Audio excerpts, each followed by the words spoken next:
Heart disease continues to claim lives across the globe, making it the #1 killer. Despite advances in medicine, the complex nature of this condition still leaves many people in the dark. From what we eat to our genetic makeup, multiple factors influence our heart health. In today's video, I'm going to break down the most significant risks for heart disease and dive deep into the science behind them. You'll learn how your personal habits could either raise or lower your chances of developing this silent killer. With real-life examples and practical tips, I'll help you understand how these risks translate into reality and show you how simple changes could make all the difference. What's truly surprising, though?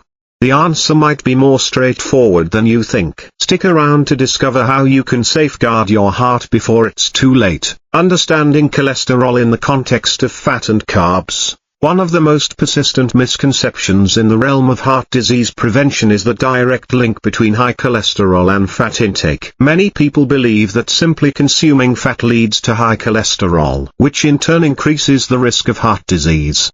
However, the reality is more nuanced. Fat itself isn't the primary culprit. Carbohydrates, particularly sugar, play a much larger role in the development of heart disease. When you eat a high-fat, low-carb diet, your body processes fat differently. The reduction in carbs means that the body circulates more fat, but this does not automatically translate to an increased risk of heart disease. In fact, reducing carbs can lower the levels of insulin in the body, which reduces inflammation, a key driver of heart disease. However, it is important to note that while a high-fat diet can elevate cholesterol levels, it doesn't necessarily increase heart disease risk if the body is otherwise functioning well. I have encountered numerous patients who avoid fat in their diet out of fear that it will raise their cholesterol, only to see their health deteriorate due to high sugar intake. The lesson here is clear. It's not about completely cutting out fat, but rather achieving a balance and focusing on reducing the sugar load in your diet. Personal example,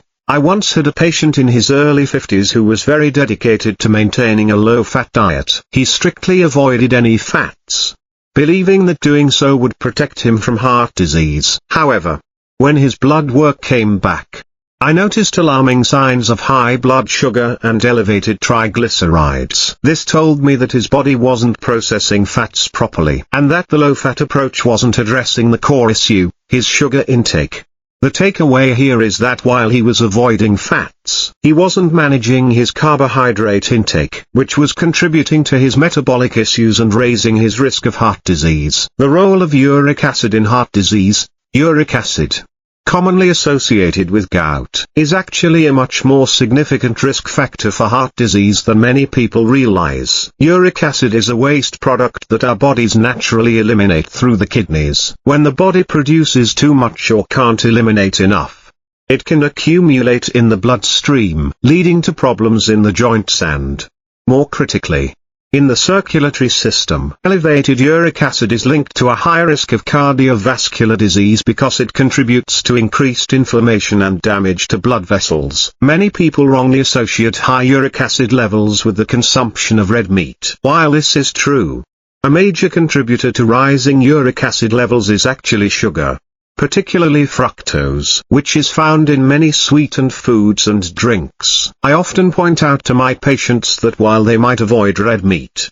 they may still be at risk if they consume a lot of sugary foods or drinks. Personal insight: we tend to overlook the impact of sugar on uric acid levels because its effects aren't immediately apparent. However, over time, excess sugar quietly elevates uric acid, raising the risk of heart disease. If you're concerned about your heart health, it's crucial to assess not just your fat intake but also how much sugar you're consuming. This subtle factor can make a significant difference in your cardiovascular health over the long term. Hemoglobin A1C and its significance. Hemoglobin A1C is a well-known marker used to measure the average blood sugar levels over the past 3 months. High levels of A1C indicate that your blood sugar has been poorly controlled over a prolonged period. While this marker is a red flag for diabetes, it also serves as a significant predictor of heart disease because high blood sugar can lead to the formation of plaques in the arteries. What's surprising to many is that despite being a critical factor,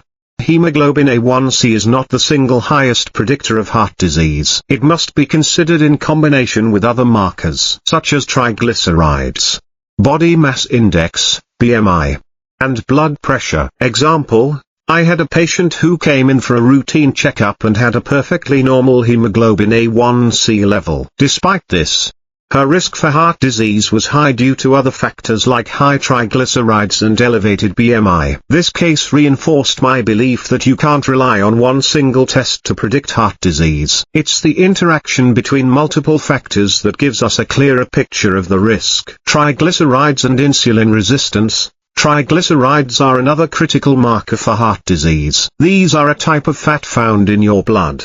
And when they're elevated, they can indicate that your liver is overloaded with fat, which is a sign of insulin resistance. Insulin resistance occurs when the body's cells become less responsive to insulin, causing the pancreas to produce more. This leads to higher blood sugar and fat accumulation, both of which contribute to heart disease. Personal reflection: I've encountered patients who exercise regularly and maintain a healthy weight, but still, their triglyceride levels remain high. The reason for this isn't necessarily poor lifestyle choices, but insulin resistance. What I've learned over the years is that insulin resistance is just as important as cholesterol in determining the risk for heart disease. Managing insulin sensitivity can help lower triglycerides, reduce inflammation, and prevent cardiovascular issues in the long run. Blood pressure and its role in heart disease. High blood pressure is one of the most well-known risk factors for heart disease. The pressure on the arterial walls increases the chances of plaque buildup, which can lead to heart attacks and strokes. For many patients, small, incremental increases in blood pressure go unnoticed for years. But over time, this sustained pressure takes a toll on the heart. I have worked with patients who, despite being on medication to manage high blood pressure, continue to struggle with elevated readings. In particular, I recall a patient who was on multiple antihypertensive medications but still couldn't get her blood pressure below 130. Eventually, she suffered a heart attack, which highlighted the importance of aggressively managing blood pressure, especially early on. Story: this particular patient had always been diligent about taking her medications, but her blood pressure was still higher than what would be considered ideal. Her case underscores the importance of not just monitoring blood pressure but actively working to keep it under control. Blood pressure is one of those markers that you cannot afford to overlook,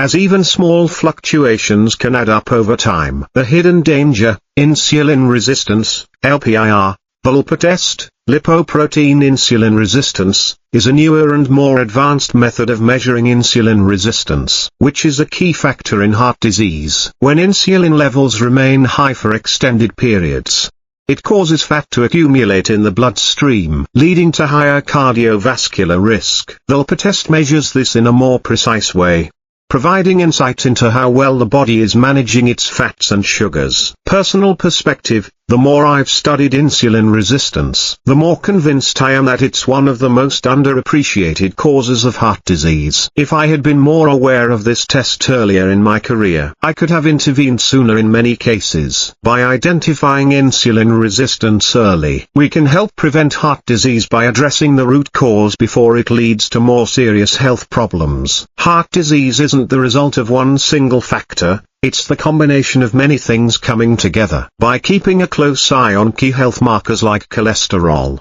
triglycerides, blood pressure, and insulin resistance, we can dramatically lower our risk of a heart attack. One of the most important lessons I've learned over the years is that early detection is critical. The sooner we identify these issues, the better the chance we have of reversing or at least minimizing their impact. Small but powerful changes, like cutting back on sugar, staying active, and tracking your health, can be your first line of defense against this deadly condition. Call to action: if you found this video insightful, don't forget to like, subscribe, and hit the notification bell for more expert health discussions. Share your experiences or thoughts about heart disease in the comments below. I'd love to hear from you and continue the conversation. Stay proactive, stay informed, and take care of your heart.